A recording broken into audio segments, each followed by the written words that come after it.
Hello দর্শক, আজকে আমরা আমন্ত্রণ জানিয়েছি আমাদের স্টুডিওতে ফেসবুকের প্রতিষ্ঠাতা এমডি রহিম বার্গার স্যারকে, এবং আমরা একই সাথে আমন্ত্রণ জানিয়েছি ইউটিউবের প্রতিষ্ঠাতা মিস্টার বেলুন মার্কসকে।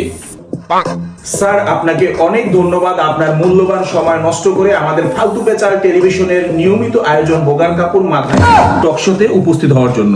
স্যার, আমরা প্রথমেই জানতে চাবো আপনার কাছে, আপনি যে রিলসের ইনকামটা বর্তমানে অনেকটা কমিয়ে দিয়েছেন, এর পিছনের কারণটা কি যদি একটু দর্শকদের উদ্দেশ্যে বলতেন।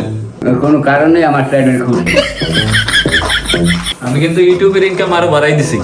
আচ্ছা, আমরা তর্কে না যদি আমরা পরবর্তী প্রশ্নে চলে যাই। স্যার, আমাদের দ্বিতীয় প্রশ্ন, এই প্ল্যাটফর্মে কাজ করা হাজার হাজার কন্টেন্ট ক্রিয়েটর এখন তারা কি করে খাবে? এটা তো তাদের একটা আয়ের উৎস ছিল।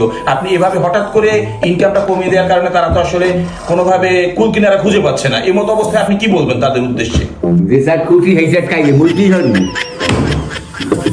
আপনি কোনোভাবেই এভাবে কথা বলতে পারেন না। স্যার, আপনি শান্ত হন স্যার, শান্ত হন স্যার। স্যার স্যার আপনি বসুন স্যার, স্যার বসুন স্যার। আচ্ছা, আমরা উত্তেজিত না হয়ে সবাই শান্ত হয়ে বসি, আমরা পরবর্তী প্রশ্নে যাচ্ছি।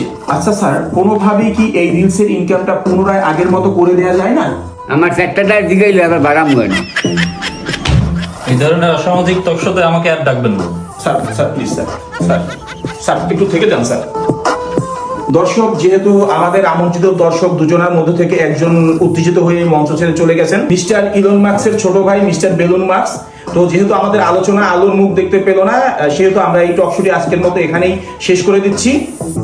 গোলাই না গোলাই খাওয়াবা না। স্যার, এটা একটু ধরেন তো। খাইবেন না আমার সেফটা।